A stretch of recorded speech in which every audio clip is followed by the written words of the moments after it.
Hey there, thank you so much for clicking on this video. If you are here, then you want to know a little bit more about why we give here at Collective. We have 8 things that make up who we are as a church. We call that our culture code. And one of those codes is that we are generous. We're generous with our finances, with our time, and with our knowledge to others. We really believe that following God and living a life that brings life to others and is generous towards others is the life that God wants for all of us. And so we try and be like that as a church. And today we're going to talk a little bit about why we give financially to the church. And you'll see at the bottom that we've broken this video up into chapters so you can find the one that's most relevant to you. But we're going to talk about how we use the finances and why we give. And we're also going to talk a little bit about the Bible and what it says about giving. So let's jump right in. The first place we want to start is about how we use finances and why even give to a church. Well, we give financially because it resources the church to do the work of ministry. And what does that mean? Well, all throughout the Bible, you'll find this heart of God towards those who can't provide for themselves.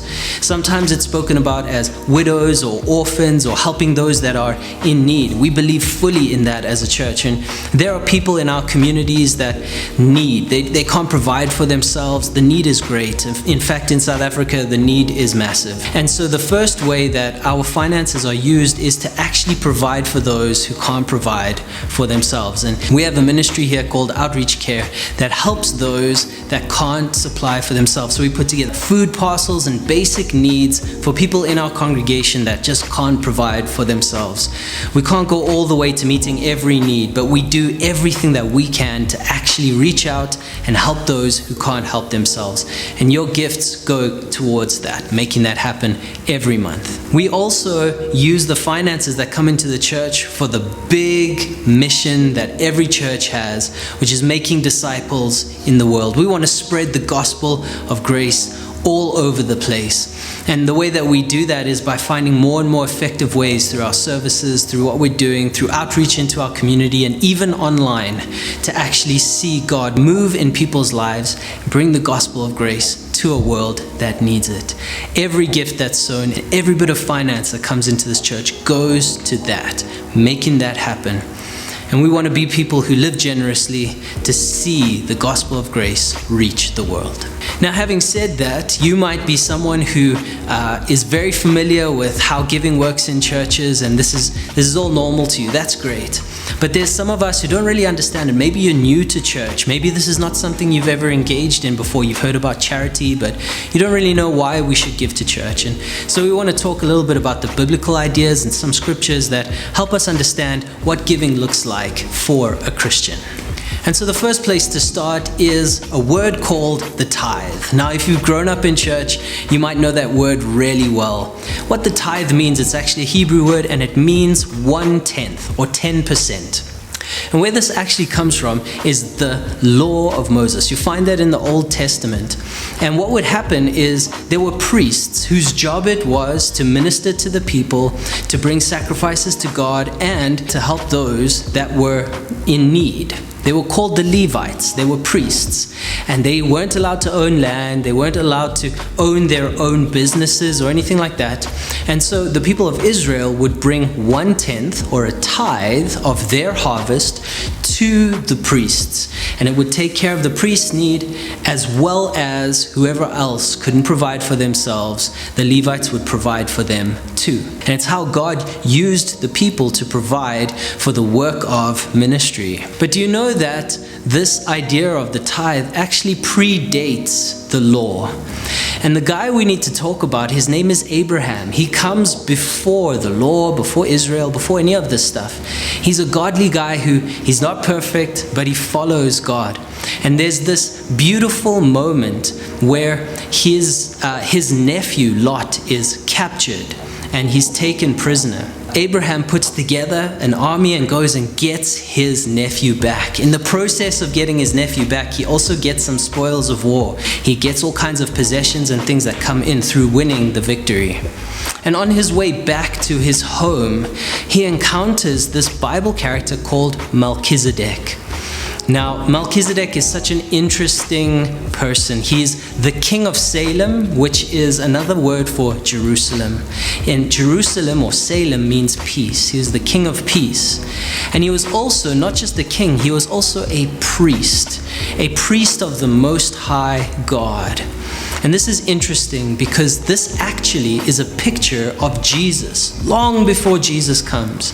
You'll see the New Testament describes Jesus as a king and a priest, a high king and a high priest. And what happens in this episode between Abraham and Melchizedek is that Melchizedek blesses Abraham, speaks a blessing over his life. And Abraham tithes, gives 10% of his spoils to Melchizedek.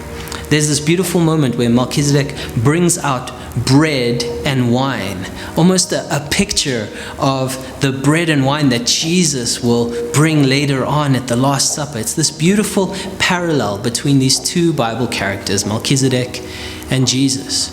And Abraham tithes to Melchizedek. If we fast forward into the New Testament, the book of Hebrews, chapter 7, tells us how in the Old Covenant, under the Mosaic law, they would bring the tithe to the Levites, to the priests, bringing it to earthly people. But now, in the New Covenant, we actually bring our tithe to Jesus. And there's an undying, never-ending blessing that comes as we bring our tithes to Jesus. And so I want to address this very briefly, that under the law it wasn't a choice. People had to bring 10% of whatever they made to the Levites. It was a law and they had to follow it. But when we see that this idea of the tenth or the tithe comes before the law and it exists after, it shows us that this principle is way bigger than just a law. In fact, in the New Testament, we don't have to bring a tithe. We don't have to, pay X amount to the church. What we are doing is actually honoring Jesus and responding to his blessing, responding to his goodness in our lives by bringing what we have to the church. Not just to the church, but to bless the people around us. That's what it means to live generously, not just to follow a law of a 10%, but to actually give out of responding to the goodness of Jesus. And that's what we believe here in this church, that we give not because we have to. It's not a law that we follow, but it's something that we get to do, something that we love to do because it honors Jesus. We see how just like Abraham blessed Melchizedek, a picture of Jesus, we get to bless God and to bless his church through our finances. And so I want to encourage you today to really take that step. As we are faithful to God with what we give, He does amazing things in our lives. He will bless us and he will give us more as we are stewards of what he gives us. He will give us more so that we can continue to be a bigger blessing to this world. And so that's what we believe here at Collective, and I hope that answers some of your questions. We'd love to hear from you. If you have any more questions, you're welcome to email us from the website. But thank you so much for giving. Every person that gives into this church is resourcing us to keep doing what God has called us to do. We're going to build this vision together. Our vision is to experience God build his church through you. And so today, as you give, he's building his church through you. We get to be a part of that. So thank you so much for watching this video. And hopefully we'll see you on a Sunday, maybe in person or even online. So I pray you're blessed. See you then.